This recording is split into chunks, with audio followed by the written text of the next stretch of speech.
Assalamualaikum warahmatullahi wabarakatuh. Perkenalkan, nama saya Ella Priani dengan NIM G1S125015 dari kelas A kelompok 4. Gugus fungsi karboksilat yang menentukan sifat kimia dan biologis obat. Pembahasan kali ini akan saya fokuskan pada gugus fungsi karboksilat yang menentukan sifat kimia dan biologis obat. Gugus fungsi karboksilat menentukan sifat kimia dan biologis obat karena bersifat asam, mudah terionisasi, meningkatkan kelarutan dalam air, serta mampu membentuk ikatan dengan reseptor atau enzim.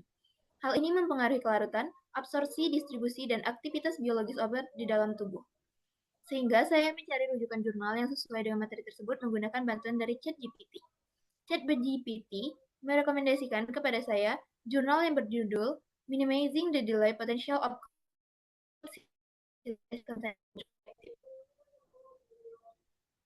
Artikel yang berjudul Minimizing the Delay Potential of Carboxylic Acid Containing Drugs a Perspective yang menurut data Schema Journal Rank atau SGR tahun 2024 memiliki nilai SGR sebesar 0,47 dan berada pada kuartil Q2. Setelah menemukan jurnal yang direkomendasikan, saya mengunduhnya dengan bantuan Skyhub. Karena jurnal yang saya gunakan ditulis di dalam bahasa Inggris, sehingga saya menggunakan bantuan penerjemah untuk menerjemahkannya ke dalam bahasa Indonesia.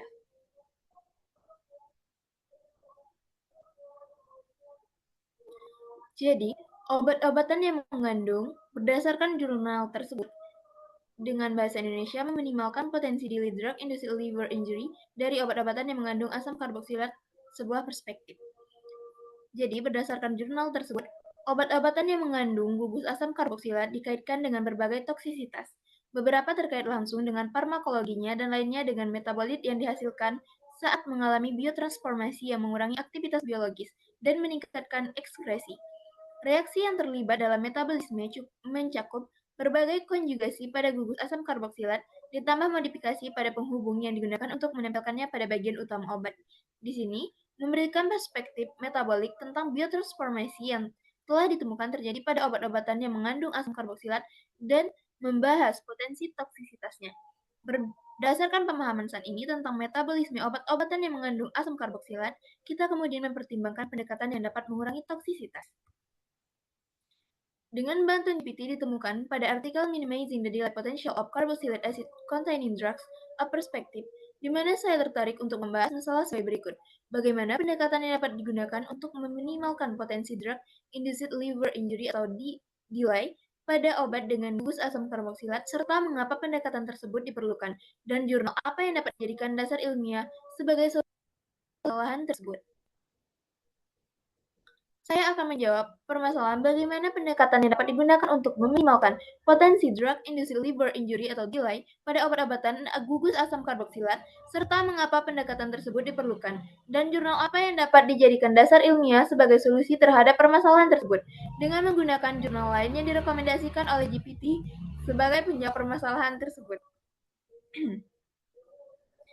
Artikel yang berjudul Carboxylic Acid Biosisters in Medicinal Chemistry atau Synthesis and Properties yang menurut data Schema Journal Rank SGR tahun 2024 memiliki nilai SGR sebesar 0,55. Melalui jurnal Carboxylic Acid Biosisters in Medicinal Chemistry, Synthesis and Properties yang direkomendasikan oleh GPT, saya berhasil menemukan jawaban atas permasalahan yang dibahas. Dari jurnal di atas, dijawablah pertanyaan berikut. Bagaimana pendekatan yang dapat digunakan untuk meminimalkan potensi drug-induced liver injury atau delay pada obat dengan gugus asam karboksilat, serta mengapa pendekatan tersebut diperlukan, dan jurnal apa yang dapat dijadikan dasar ilmiah sebagai solusi terhadap permasalahan tersebut. Berdasarkan jurnal tersebut, dalam tinjauan ini akan dibahas sejumlah biosister asam karboksilat yang memiliki probabilitas terbesar untuk meningkatkan sifat seperti obat dari senyawa utama sebagai pelengkap dan perluasan dari tinjauan penting yang diberikan oleh Balator et al. Pemilihan ini didasarkan pada beberapa sifat farmakokinetik biosister relatif terhadap senyawa yang sesuai mengandung fungsi asam karboksilat. Sifat-sifat ini meliputi keasaman, lipofilitas, dan permeabilitas yang diperoleh dari studi SPR dan ditampilkan dalam tabel 1 dalam bentuk pKa, nilai koefisien distribusi antara N-oktanol dan buper berair pada pH 7,4. atau koefisien partisi oktanol air log P, dan koefisien permeabilitas log P application. Masing-masing 13. Namun, sifat ini bergantung pada gugus tetangganya. Oleh karena itu, biosister tertentu hanya boleh dibandingkan dengan asam karboksilat yang memiliki skala yang sama. Lipopilisitas dan keasaman mempengaruhi banyak sifat ADME utama serta toksisitas lipolisitas tinggi. Nilai yang lebih positif menghasilkan permeabilitas yang besar, nilai negatif yang lebih kecil dari obat melalui membran sel, dan akibatnya akan menghasilkan potensi yang lebih tinggi. Namun ionisasi molekul juga mempengaruhi permeabilitas obat, karena molekul netral lebih mudah terdifusi melalui membran lipopilik.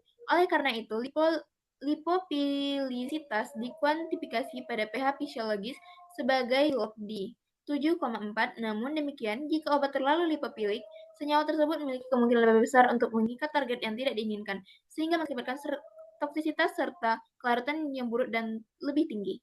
Oleh karena itu, keseimbangan harus ditemukan dalam hal lipofisilitas. Selain peningkatan lipopilisitas, kriteria seleksi untuk biosuster adalah peningkatan permeabilitas dan atau pengurangan toksisitas dibandingkan dengan asam karboksilat. Asam hidroksamat yang dikenal karena sifat pelat logamnya telah menghasilkan beberapa keberhasilan sebagai biosuster asam karboksilat. Namun meskipun diprediksi memiliki lipolitas dan permeabilitas yang tinggi, asam hidroksamat dikatakan memiliki bioavailabilitas rendah dan menderita toksisitas karena glucuronidasi dan mutagenisitas. Obat-obatan yang mengandung cincin thiazolidinedion atau TZD dan oxazolidinedion OZD juga dilaporkan terdapat menyebabkan reaksi merugikan endosinkretik, termasuk toksisitas hati. Memang obat thiazolidinedion pertama yang dipasarkan diduga mengalami reaksi pembukaan cincin oksidatif oleh stokrom P450 yang menghasilkan pembentukan metabolit elektrofilik. Berdasarkan pendekatan yang dilakukan pada jurnal, pendekatan tersebut dapat digunakan untuk meminimalkan potensi drug-induced liver injury atau DILI pada obat dengan gugus asam karboksilat adalah melalui biosysteric replacement, yaitu mengganti gugus asam karboksilat dengan biosuster seperti tetrazol atau heterosiklik lain yang memiliki sifat interaksi biologis serupa tetapi dengan potensi toksisitas yang lebih rendah. Pendekatan ini diperlukan karena gugus asam karboksilat diketahui dapat mengalami bioaktivasi metabolik di hati, membentuk metabolit reaktif seperti asil glucuronida dan asil koasetil thioester yang mampu berikatan kovalent dengan protein dan makromolekul biologis, sehingga memicu reaksi toksik idiosinkretik termasuk cedera hati atau disebut juga dengan DILI. Selain itu, sifat fisikokimia asam karboksilat seperti lipopilisitas, keasaman, dan permeabilitas juga berpengaruh terhadap sifat ADME dan toksisitas obat, sehingga pergantian biosuster yang lebih seimbang dapat meningkatkan permeabilitas sekaligus menurunkan risiko toksisitas. Dasar ilmiah pendekatan ini didukung oleh jurnal Carboxylic Acid Biosister in Medicinal Chemistry Synthesis and Properties dari Journal of Chemistry yang membahas bahwa gugus asam karboksilat sering dikaitkan dengan masalah toksisitas dan bahwa penggunaan biosister merupakan strategi penting desain obat untuk mempertahankan aktivitas farmakologis sekaligus mengurangi risiko efek samping termasuk hepatotoksisitas. Jadi, baik teman-teman semua, sekian presentasi dari saya. Jika ada teman-teman yang ingin menambahkan kesimpulan, dipersilakan. Wassalamualaikum warahmatullahi wabarakatuh.